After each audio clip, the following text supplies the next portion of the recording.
एक बहुत इंपॉर्टेंट सवाल जो अक्सर लड़कियों के मन में रहता है कि शादी के बाद मुझे अपना जो मैं काम कर रही हूँ वही करना चाहिए या फिर अपने इन लॉज का जो बिजनेस है उसे ज्वाइन करना चाहिए। ये एक बहुत पावरफुल सवाल है जो हमारी व्यूअर है मेघना जी, उन्होंने पूछा था।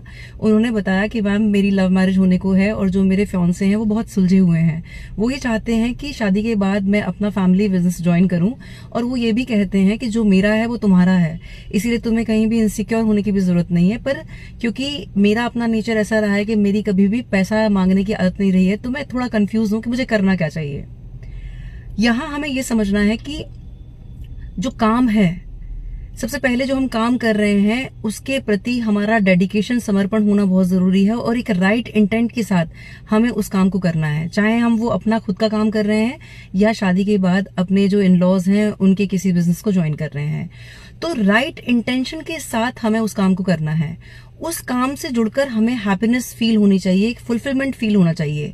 पैसा उस काम का बायो प्रोडक्ट होता है। तो अगर आप कोई ऐसा काम कर रही हैं जो सिमिलर इंटरेस्ट का है, मतलब आपके इन लॉज का भी वैसा ही कुछ काम है, तो प्राथमिकता आपको अपने इन लॉज वाले काम को देनी चाहिए। पर उससे पहले दो इंपॉर्टेंट चीजें और हैं। हमारी भारतीय संस्कृति की बात अगर हम करें तो हमारे यहाँ पर हमेशा से ये कहा जाता है कि नारी एक ऐसी शक्ति है जो सैक्रिफाइस करने के लिए बनी है। महिलाओं ने सैक्रिफाइस किए हैं, पर अगर हम कोई सैक्रिफाइस कर रहे हैं तो ये समझना जरूरी है कि हम किस माइंडसेट के साथ उस सैक्रिफाइस को कर रहे हैं। कभी कोई लाइफ में सैक्रिफाइस करना है तो वो गर्व और गौरव का विषय होना चाहिए, मजबूरी का नहीं। अगर हमारा माइंडसेट ये रहेगा कि यार मैंने शादी के बाद मजबूरी में ये सैक्रिफाइस किया है, तो वो ना आपको खुशी देगा, ना आपके इन लॉज, ना आपके वुड बी हस्बैंड को, क्योंकि वो माइंडसेट इस तरह का है। ना आप खुश होंगी तो फिर कोई और खुश कैसे हो सकता है। इसीलिए निर्णय अगर लेना है कहीं सैक्रिफाइस का तो जरूर लें, लेकिन एक राइट माइंडसेट के साथ, और गर्व और गौरव का विषय होना चाहिए। तीसरा सबसे इंपॉर्टेंट है कि जब हम कोई डिसीजन ले रहे हैं तो वो भावुकता में ना लिया जाए। मतलब ये नहीं कि मैं तुमसे प्यार करती हूं इसलिए मैं ले रही हूं, ऐसा नहीं है। निर्णय हमेशा स्थिर होकर और शांत होकर वाइजली लिया जाना चाहिए, और उसके लिए हेल्प करता है पवित्र भाव, प्योर इंटेंट। हम किस भाव से उस डिसीजन को ले रहे हैं वो तय करता है कि उसके परिणाम क्या होंगे। अब इससे पहले, निर्णय लेने से पहले ये जरूरी है कि हमारे जो इन लॉज हैं उनके माइंडसेट को चेक करना जरूरी है। तो यहाँ पर दो तरह के माइंडसेट आपको दिखेंगे। पहले वो हैं जो आपको एक गाइडलाइन दे देंगे और आपको आपकी क्रिएटिविटी दिखाने का भरपूर मौका दिया जाएगा, कोई इंटरफेरेंस नहीं है।